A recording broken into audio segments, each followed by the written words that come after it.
Dear students, आज मैं आपके सामने जो अपना 12th मैथ्स का पहला चैप्टर है संबंध और फलन वो स्टार्ट करने जा रहा हूँ। ध्यान से आप हर एक बात को सुनिए। आपके सामने जो भी बातें लिखी जाए उनको नोट कीजिए और चैप्टर के बारे में जो भी कोई प्रॉब्लम्स हों वो मैं आपको इसमें अपना नंबर दूंगा, उस पर आप मेरे से पूछ सकते हैं।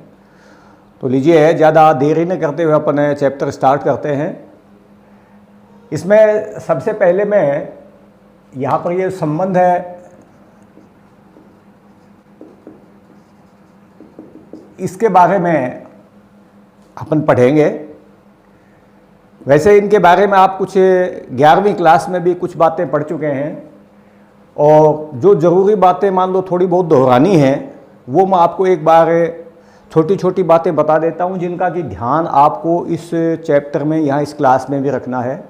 जैसे एक तो जितने भी समुच्चय हैं उन समुच्चयों में उनके क्या संकेत हैं, कौन कौन से अवयव आते हैं वो आपको ध्यान रखने हैं। जैसे कि आपके n है, ये प्राकृत संख्याओं का समुच्चय है, 1 2 3 4 इस तरह से अनंत तक की संख्याएं इसमें आती हैं। इसके बाद में जैसे w है, होल नंबर्स या पूर्ण संख्याओं का समुच्चय है जिसमें एक जीरो सम्मिलित हो जाता है इसमें। इसके बाद में आपके जो आता है वो z आता है। इसको वैसे z को कई लोग i से भी लिखते हैं, कई राइटर्स z से भी लिखते हैं, i से भी लिखते हैं। आप जानते हैं पूर्णांकों या इंटीजर्स का सेट है जिसमें कि माइनस के सभी पूरे अंक के पूर्णांक आते हैं, जीरो आता है और धनात्मक पूर्णांक जितने हैं वो सारे आते हैं। इसके बाद में आपके जो परिमेय संख्याएं हैं, जो रेशनल नंबर्स हैं, q जो समुच्चय है ये आपके काम आता है जिसमें कि p/q प्रकार की जितनी भी संख्याएं हैं जिसमें q ज़ीरो नहीं होना चाहिए और p और q का मान कोई भी z में से हो सकता है, ये आती हैं। इसके अलावा जो आपके काम में आने वाले समुच्चय है वो r है, वास्तविक संख्याओं का समुच्चय, सेट ऑफ रियल नंबर्स, जिनमें कि सारे के सारे जो भी अवयव जितने भी समुच्चय वो सभी सम्मिलित हो जाते हैं। अपरिमेय संख्याएं भी, इरेशनल नंबर्स भी इसमें सम्मिलित हो जाते हैं। और बाद में जो एक समुच्चय आता है वो C यानी कॉम्प्लेक्स नंबर्स का, जिसमें कि इमेजिनरी नंबर्स भी साथ में सम्मिलित हो जाते हैं रियल नंबर्स के साथ में, वो मिलाकर के C है। थोड़ा आपको ध्यान ये रखना है कि ये जो समुच्चय हैं इन समुच्चयों में इस मूल रूप के अलावा भी कुछ स्थितियां कभी बार आपको प्रश्न में मिलती हैं लिखी हुई। जैसे कहीं लिख दिया z 0, इसके मतलब अशून्य संख्याओं का ये पूर्णांक है। अशून्य, उसमें शून्य सम्मिलित नहीं है, बाकी सारे ऋणात्मक धनात्मक पूर्णांक है। या जैसे मान लिख दिया ये r+ जैसे है, इसका मतलब है केवल धनात्मक वास्तविक संख्याएं। इसी तरह से कोई अन्य संकेत भी जैसे पास साथ में लगा हुआ हो, जैसे r0 है, इसके मतलब अशून्य वास्तविक संख्याएं हैं, केवल इसमें जीरो सम्मिलित नहीं है। तो इस तरह की स्थिति जरूर आपको थोड़ी ध्यान रखनी है। प्रत्येक समुच्चय के बारे में आपको ये ध्यान रखना है कि भी इस समुच्चय में जो अपने को प्रश्न में दिया है उसमें कौन कौन से एलिमेंट्स, कौन कौन से अवयव आते हैं। यदि आपको एक भी अवयव से आप चूक गए ध्यान में रखने से तो हो सकता है कि आप प्रश्न को अच्छी तरह से समझ में नहीं पाए। इसके अलावा जो आपने बातें 11वीं क्लास में एक सीखी थी, जैसे कि मान लीजिए आपको कोई एक संबंध R दिया हुआ है, ये संबंध किसी समुच्चय A में परिभाषित है, किसी समुच्चय A में, और A का मान लीजिए कोई एलिमेंट A है जो कि इसी के एलिमेंट B से रिलेटेड है। A का B से R रिलेशन है, तो इसको लिखने की तरकीब आपने सीखी थी कि इस तरह से एक तो ये तरीका था यूं, और एक ये था ARB। दोनों में से किसी भी आप तरीके से लिख सकते हैं। ये वैसे रोस्टर रूप कहलाता है जिसमें कि एक सारणी बनती है कंप्लीट, इसके एक ब्रैकेट के अंदर जितने भी A और B के आपस में रिलेशन है, A का B से रिलेशन में जितने भी क्रमित युग्म बनते हैं, क्रमित युग्म में वो सारे के सारे यहाँ पर लिखे जाते हैं। और ये आपके अलग अलग सारे एलिमेंट्स इस तरह से लिखे जाते हैं भाई किस A के मान का किस B के मान से संबंध है। बाकी अपन ज़्यादातर ये काम में लेंगे, वैसे इसे भी काम में लेंगे। आप ये जरूर ध्यान रखें, ये दोनों ही अपने काम में आएंगे, इन दोनों को ही अपने को काम में लेना है। देखिए अब अपन 12th क्लास पे आते हैं।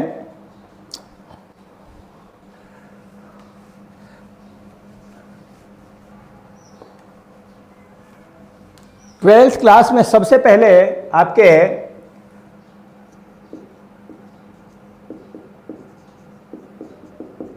संबंधों के प्रकार,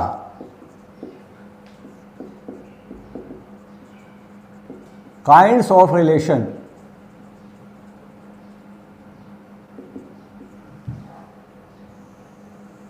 ये सबसे पहले अपने को पढ़ने हैं। Kinds of relation, kinds of relation में कौन कौन से प्रकार के संबंध होते हैं मुख्य रूप से वो आपको देखने हैं। आपके जो 12th क्लास में है वो सबसे पहला आपके है स्वतुल्य संबंध।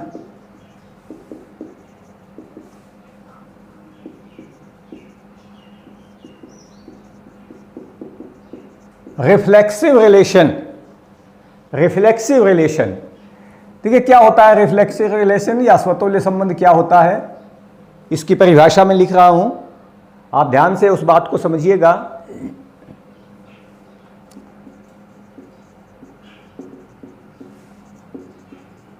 किस समुच्चय ए पर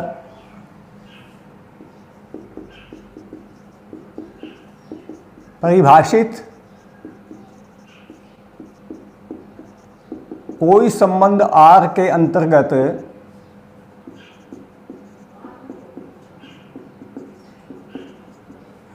यदि ए के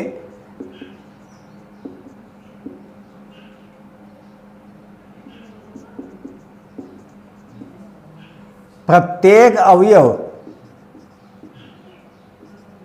ए का स्वयं से संबंध हो,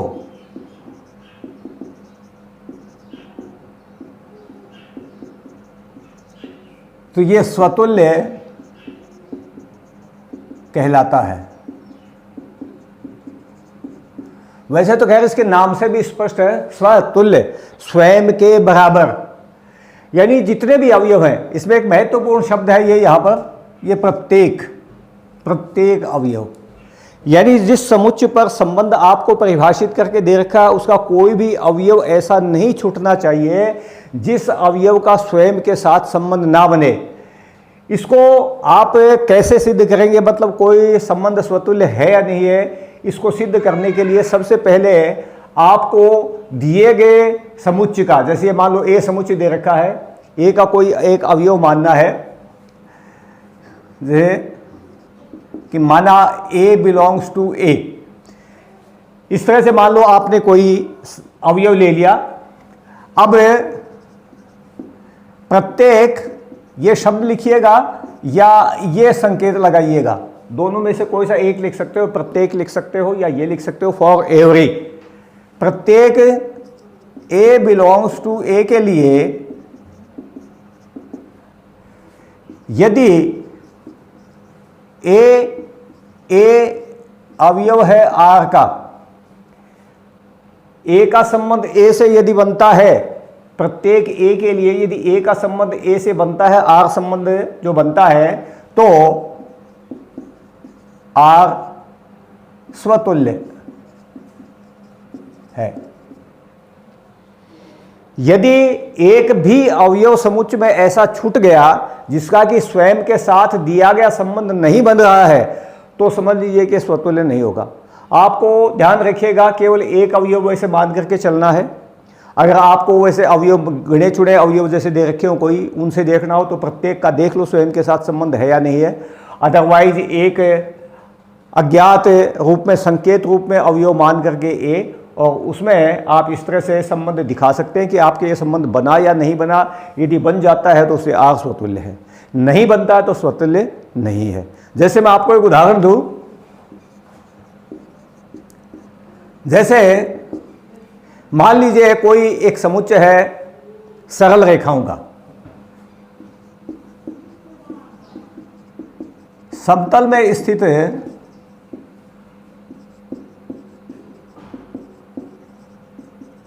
सरल रेखाओं के समुच्चय में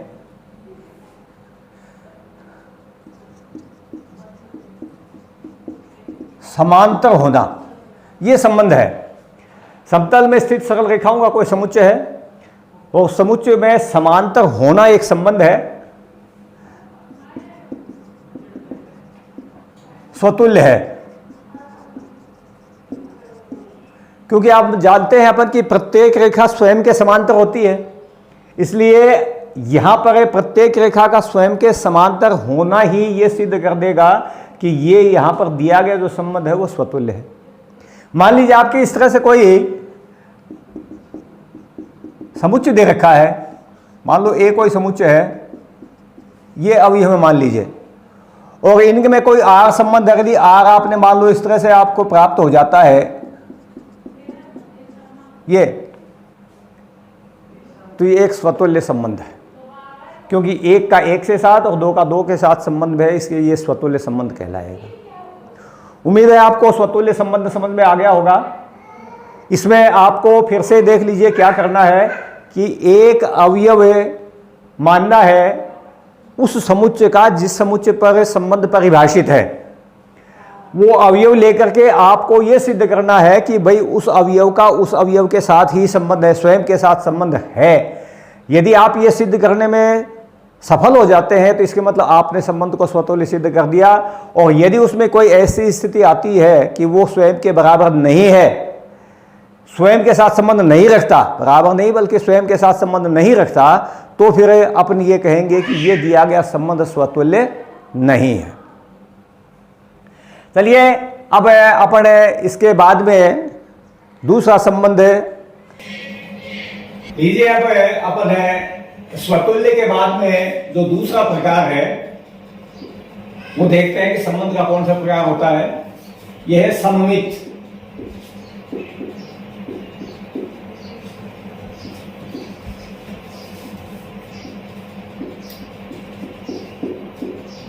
सिमेट्रिक।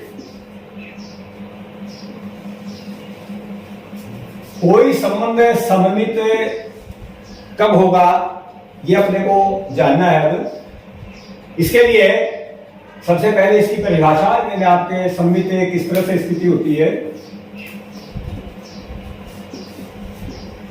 किसी समुच्चय ए पर परिभाषित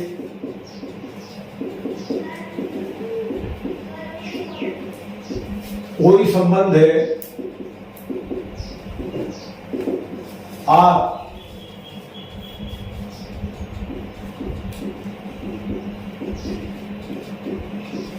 सममित होगा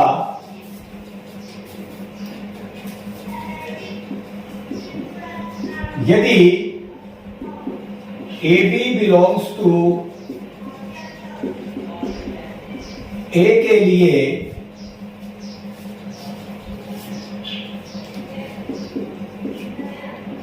AB belongs to R implies and implied by BA belongs to R। ये परिभाषा है, यानी ऐसे समस्त दो दो अवयव, यहां समस्त शब्द भी आप जोड़ सकते हो, जितने भी दो दो अवयव जिनका आपस में संबंध है, मान लो एक अवयव ए है एक अवयव बी है, ऐसे ए और बी के वे मान जिनका कि आपस में ये संबंध है कि ए का बी से आर संबंध, और इस संबंध के होने पर हम ये सिद्ध कर देते हैं कि बी का भी ए से संबंध है। उल्टा करने पर भी जो संबंध ए का बी से है वही संबंध बी का भी ए से है। अगर ये हम सिद्ध कर देते हैं तो इसके मतलब हमारा दिया गया जो संबंध है वो सममित संबंध कहलाएगा। जैसे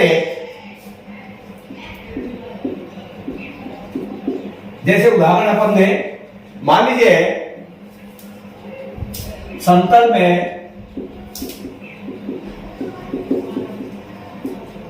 स्थित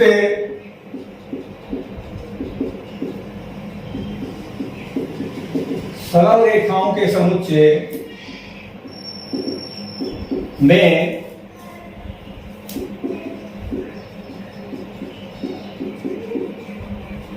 दो रेखाओं का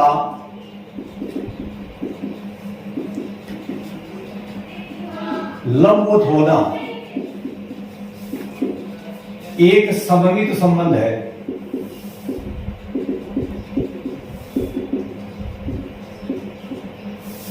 मान लीजिए एक रेखा ए है, एक रेखा बी है। यदि ए बी के लंबवत है तो बी ए के लंबवत होगी निश्चित रूप से। तो इस तरह से अपन ये सिद्ध करने में कामयाब हो जाएंगे कि भाई ए का जो बी से संबंध है वही संबंध बी का भी ए से है। अर्थात ऐसी स्थिति में जो आर संबंध है वो सममित संबंध कहलाएगा। वैसे दूसरा उदाहरण जैसे अपन ने मान लो कोई अपने को ये एक समुच्चय दिया हुआ है, इसके अवयव 1 2 है और इसमें यदि कोई संबंध मान लीजिए इस तरह से है 1 1 1 2 2 1 2 2 मान लीजिए है, तो ये संबंध सममित संबंध है क्योंकि 1 का 2 से संबंध है और 2 का 1 से है। वैसे ये स्वतुल्य भी है कि 1 का 1 से 2 का 2 से संबंध है और ये सममित भी है कि 1 का 2 से संबंध है तो 2 का 1 से संबंध है। तो ऐसी स्थिति में अपन इसको ये कहेंगे कि ये एक सममित संबंध है।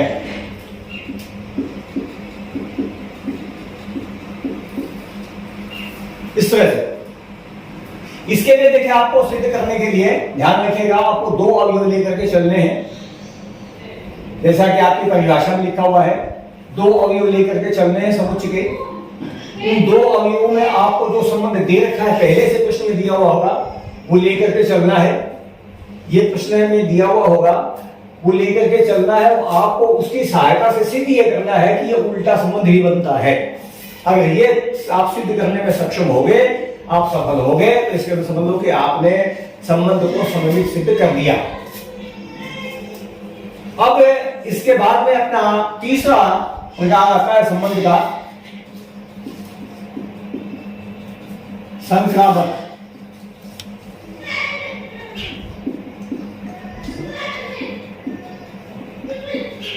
Transitive.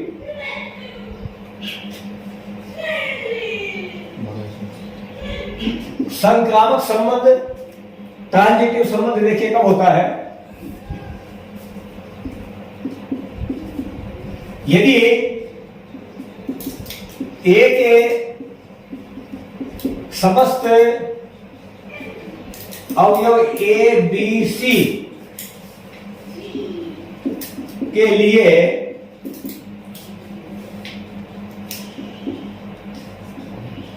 A B belongs to R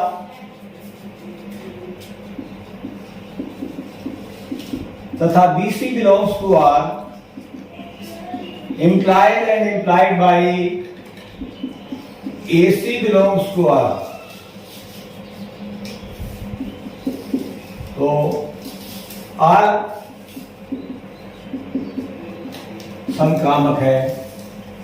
यानी संक्रामक सिद्ध करने के लिए आपको समुच्चय के ऐसे 3 अवयवों की आवश्यकता होगी जिनका कि इस तरह से संबंध है कि पहले अवयव का दूसरे अवयव से संबंध, वो दूसरे अवयव का तीसरे अवयव से संबंध। इस तरह से 3 अवयव आपको जो भी मिले, जो 3 अवयव इस तरह के संबंध रखते हो कि भाई उसमें पहले का दूसरे से संबंध, दूसरे का तीसरे से संबंध, ऐसा होने पर यदि पहले अवयव का तीसरे से वही संबंध बन जाए, पहले का दूसरे से बने वही संबंध दूसरे का तीसरे से हो और ऐसा होने पर पहले का तीसरे से बन जाए, तो अपन ये कहेंगे कि यहां पर आर जो संबंध है वो संक्रामक है। इसके लिए जैसे आप जो अपन ने एक उदाहरण लिया था, इसमें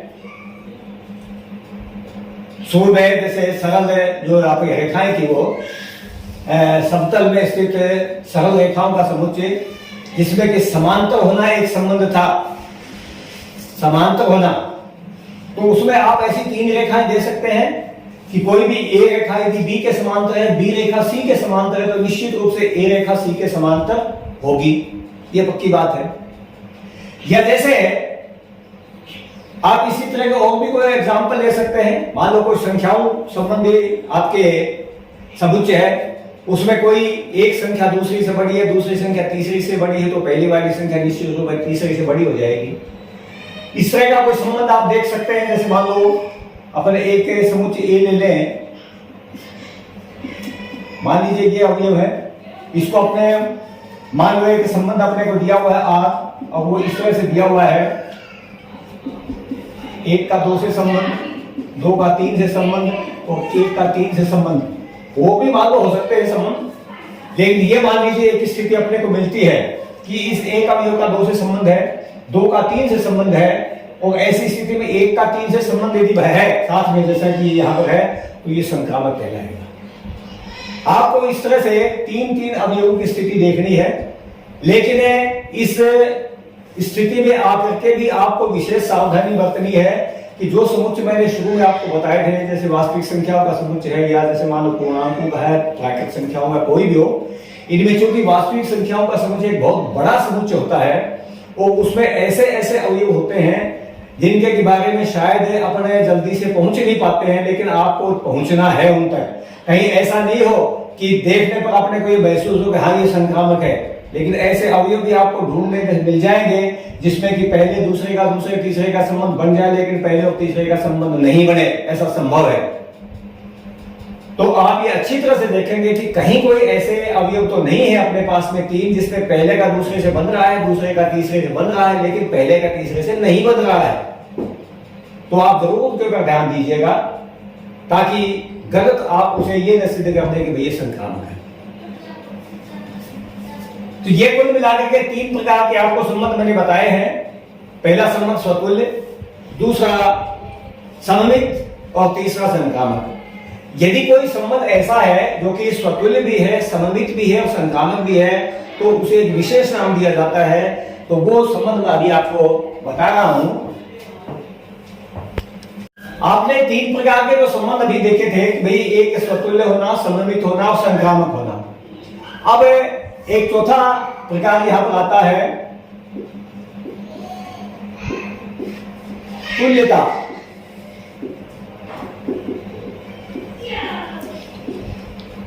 इक्विवेलेंस संबंध। तुल्यता संबंध देखिए कौन सा होगा।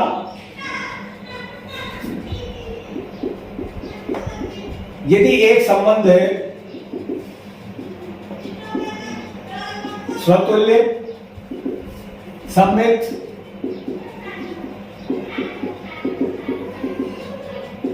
एवं संक्रामक हो,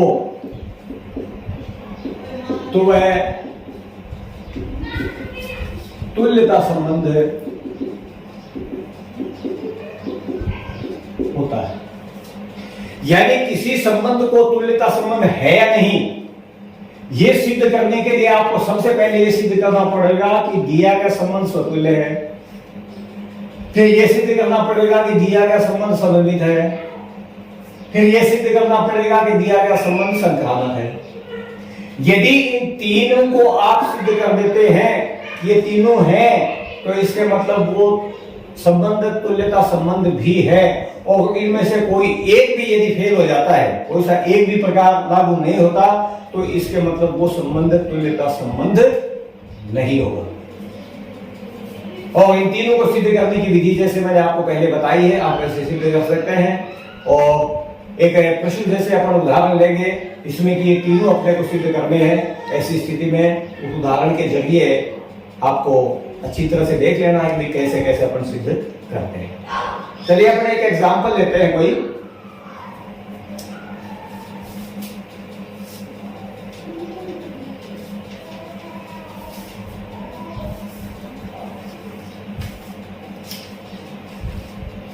ये आपके एक प्रश्न है,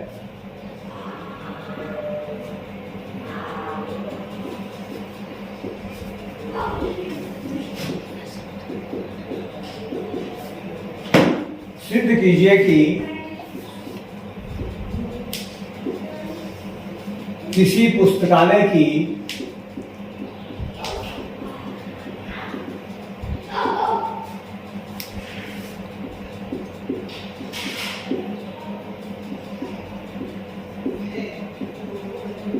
समस्त पुस्तकों के समुच्चय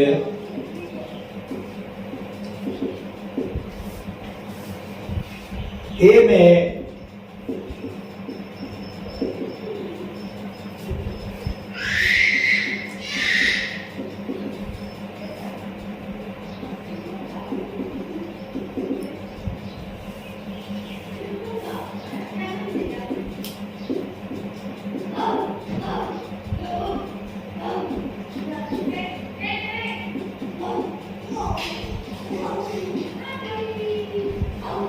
पेजों की संख्या समान है द्वारा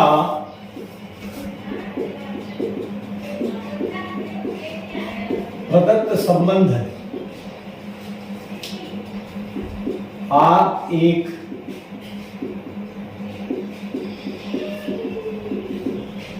तुल्यता संबंध है।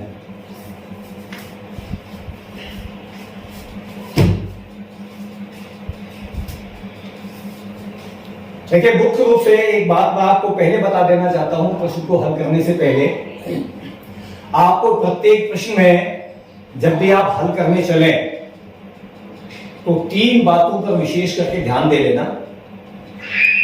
पहली बात ये देख लेना कि आपके जो संबंध दिया है उस संबंध का क्या नाम है।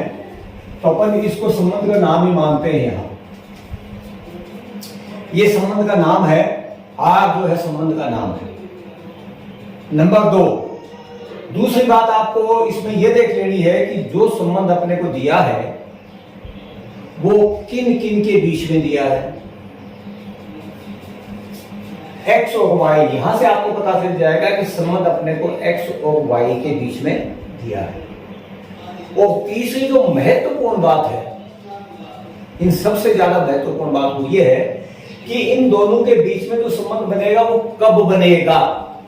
अगर इस बात को आप अच्छी तरह से समझ गए प्रश्न में कि संबंध कब बनेगा, तो समझ लीजिए कि आपकी आधी से ज्यादा समस्या आपने हल कर दी है। संबंध तब बनेगा जब x तथा y में पेजों की संख्या समान होगी। आपका ध्यान सबसे पहले इसी बात के ऊपर जाना चाहिए। समुच्चय का नाम, समुच्चय के नाम से कोई ऐसी खास बात नहीं है। यहाँ R नाम है, कोई S नाम रख दे या कोई नाम रख सकते हैं, कोई खास बात नहीं है। अवयव यहाँ कोई भी 2 हो सकते हैं अज्ञात रूप में, x y हो सकते हैं, a b हो सकते हैं, कुछ भी हो सकते हैं। उनके बीच में जो 2 अवयव हैं उनके बीच में संबंध कब बन रहा है, क्योंकि यही संबंध आपको लगा करके बाकी सबके लिए देखना है, स्वतुल्य जांचने के लिए भी, समन्वित जांचने के लिए भी और सामग्रिक जांचने के लिए। जब आप इसको अच्छी तरह से समझ जाएंगे तभी आप इसको लागू कर पाएंगे। अब सबसे पहले आपको स्वतुल्यता की जांच करनी है। स्वतुल्यता, और स्वतुल्यता की जांच करने के लिए, यानी ये रिफ्लेक्सिव है या नहीं है, रिफ्लेक्सिव है कि नहीं, इसके लिए आपको इस समुच्चय का, यानी जिस समुच्चय में आपको संबंध परिभाषित करके दे रखा है, ए में परिभाषित करके दे रखा है, इसका एक अवयव लेना है। और एक अवयव में आपको पहले से बता दूं कि जिन 2 अवयवों के बीच में आपको संबंध दिया हो उनमें से ही ले लेना, कोई दिक्कत नहीं है, ताकि ये लिखने में भी आपको थोड़ी आसानी रहेगी। इन्हीं में जैसे मान लो आपने x ले लिया, माना x बिलोंग्स टू a। ध्यान रखिएगा ये पुस्तकें हैं x और y, क्योंकि इसमें स्पष्ट रूप से पहले लिखा है कि पुस्तकालय की समस्त पुस्तकों के समुच्चय में ये पुस्तकें हैं। x भी एक पुस्तक है। आपने जो ये एक पुस्तक का जो संकेत ले लिया कि मान ला x बिलोंग्स टू a, अब आपको स्वतुल्य सिद्ध करने के लिए क्या सिद्ध करना है, आप इस बात पर आ जाइए तुरंत। स्वतुल्य सिद्ध करने के लिए आपको क्या सिद्ध करना है, इसमें आपको जो मैंने आपको महत्वपूर्ण बात बताई थी वो काम आएगी कि x का y के साथ संबंध कब है। x पुस्तक का y पुस्तक के साथ संबंध कब बन रहा है, तब बन रहा है जबकि x तथा y में पेजों की संख्या समान है। और स्वतुल्य सिद्ध करने के लिए आपको x पुस्तक का x पुस्तक से ही संबंध स्थापित करना पड़ेगा। कब बनेगा जनाब, ये तो x का y के साथ है और x का x के साथ हो तो y की जगह भी x करके देख लो क्या भाषा बनती है। x तथा x में पेजों की संख्या समान है और जो भाषा बने वो देख लो कि आपका रिजल्ट सही मिल रहा है कि नहीं मिल रहा है। अब प्रत्येक, ये शब्द लिखना मत भूलना क्योंकि इसमें कोई भी बुक छुट्टी नहीं चाहिए। स्वतुल्य में सारे अवयव आने चाहिए, उसमें जितने भी है वो। प्रत्येक x बिलोंग्स टू a के लिए इस भाषा पर आ जाइए। जब ये संबंध जैसे बनता है वैसे x तथा x में पेजों की संख्या समान है, अर्थात x x belongs to R, जैसे ये एक्स वाई आर का अवयव है, वैसे ही अब एक्स एक्स आर का अवयव हो गया, क्योंकि इसने दिए गए इस संबंध को कि कब संबंध बनता है उसको इसने संतुष्ट कर दिया। कोई भी पुस्तक हो उसमें उसके साथ स्वयं के साथ तो पेज समान होंगे ही, इसलिए x तथा x में पेजों की संख्या समान है, इसके मतलब x x belongs to r, और इससे आपको रिजल्ट मिल गया कि r जो है वो स्वतुल्य है। ये इस तरह से आपने इसको स्वतुल्य सिद्ध कर दिया। दूसरी स्थिति आप इसमें सिद्ध करेंगे सममितता, है कि नहीं अपने को देखना है। सममितता सिद्ध करने के लिए ध्यान रखिए कि आपको दो अवयव लेने हैं, और वो दोनों अवयव यही ले लेना जिस पे आपको संबंध दे रखा है। आपको अलग से कहीं भागने की आवश्यकता नहीं है कि माना X Y belongs to R, समस्त X Y belongs to R के लिए आपको एक संबंध शुभ दिया हुआ है कि एक्स वाई का आर से, एक्स वाई आर का अवयव कब बनता है, जब एक्स का वाई, एक्स और वाई में पेजों की संख्या समान हो। X Y belongs to R implies and implied by x तथा वाई में पेजों की संख्या समान है। ये भाषा अपन ने देखिए वो की वो लिख रखी है जो यहां पर है, अपन ने अपनी तरफ से कुछ नहीं बढ़ाया है। दो अवयव भी वही लिए हैं जो कि आपको प्रश्न में दिए हुए थे।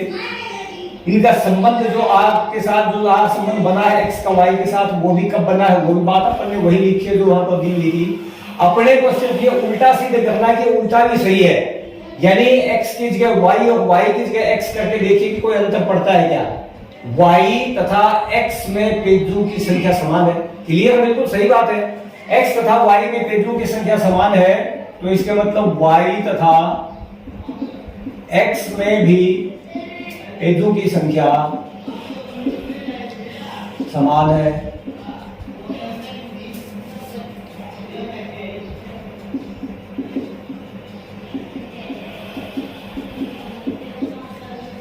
हो गया तो उल्टा सीधे, यानी Y X belongs to are.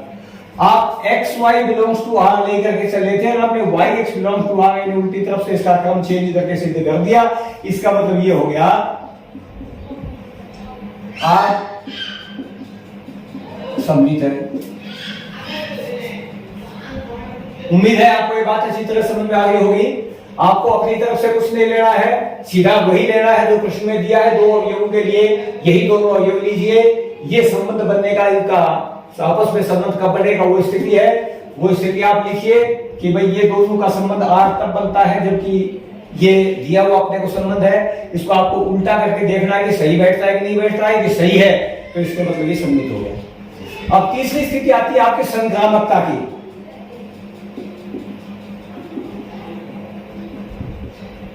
संक्रामकता, इसमें आपको एक अवयव अपनी तरफ से बढ़ा लेना है। माना X Y Z belongs to ए।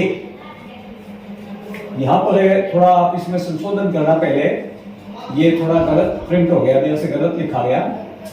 ये आपको ये मानना है एक्स वाई अवयव है ए के, क्योंकि समुच्चय कई अवयव माने जाते हैं जिस समुच्चय में आपको संबंध परिभाषित करना होता है।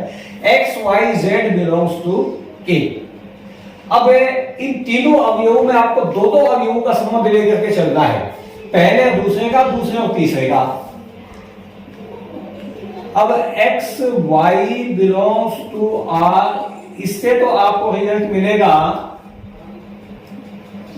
एक्स तथा वाई में पेजों की संख्या समान है, तथा इसी के साथ ही रखना, याद रखना, ये दोनों एक साथ है, आपको संबंध लेके चलने हैं, एक्स का वाई का, वाई का जेड का, तथा y Z belongs to R implies that y और z में पेजों की संख्या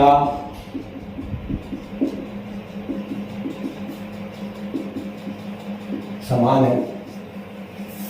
और आपको सिद्ध ये करना है कि भाई x का y के साथ जो संबंध बना हुआ है, y का जो z के साथ संबंध बना है, इससे x का और z का भी संबंध वही बनता है, अलग नहीं होता।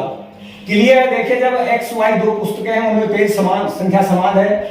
y के में जितने पेज हैं उतने ही, x में जितने पेज हैं उतने y में है, y में जितने पेज हैं उतने ही z में है, तो सीधी बात है x में जितने पेज हैं उतने ही z में है। अर्थात x z में पेजों की संख्या समान है। अर्थात आप लेकर के चले थे x y belongs to r तथा y z belongs to r, और सिद्ध आपने ये कर दिया कि x z belongs to r। इसका मतलब ये हो गया कि r जो है वो संक्रामक है। r को आपने स्वतुल्य सिद्ध कर दिया, सममित सिद्ध कर दिया, संक्रामक सिद्ध कर दिया। नीचे लाइन लिख दीजिए कि चूंकि दिया गया संबंध स्वतुल्य, सममित और संक्रामक है, अतः एक तुल्यता संबंध है। चूंकि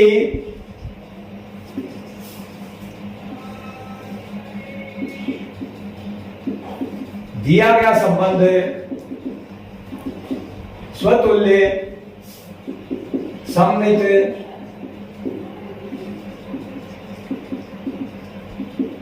और संक्रामक है,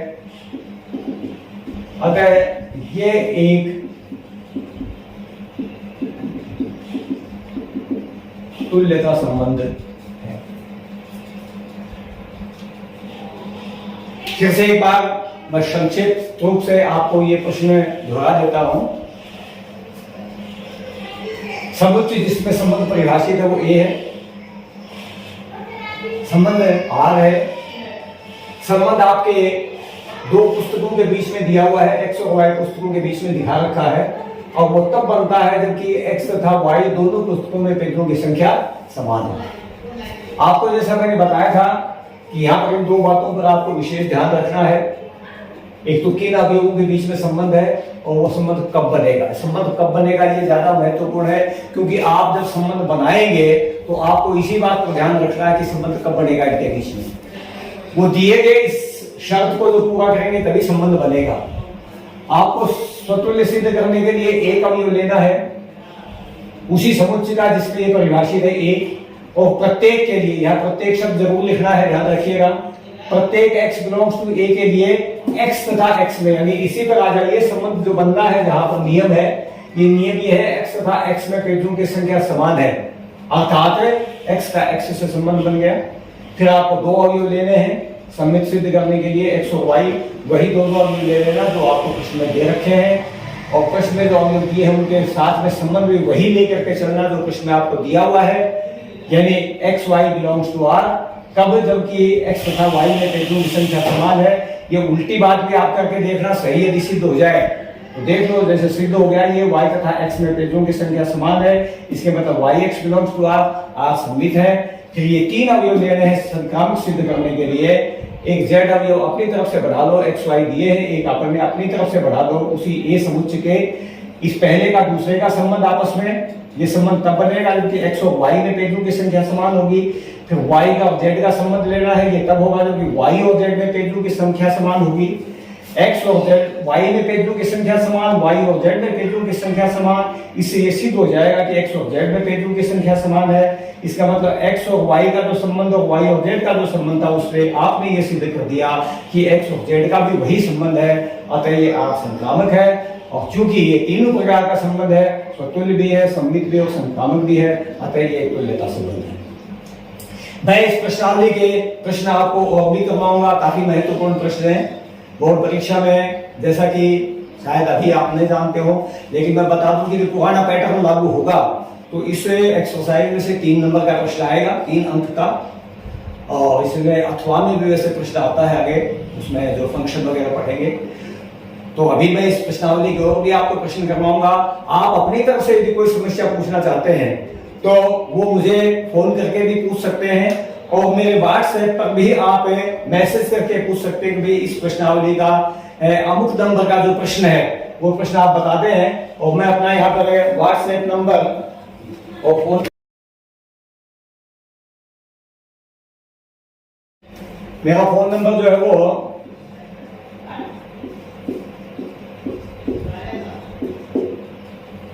ये नंबर है, यही व्हाट्सएप नंबर है। इस पर आप कभी भी मुझसे संपर्क कर सकते हैं, कोई भी समस्या हो आप मुझसे पूछ सकते हैं।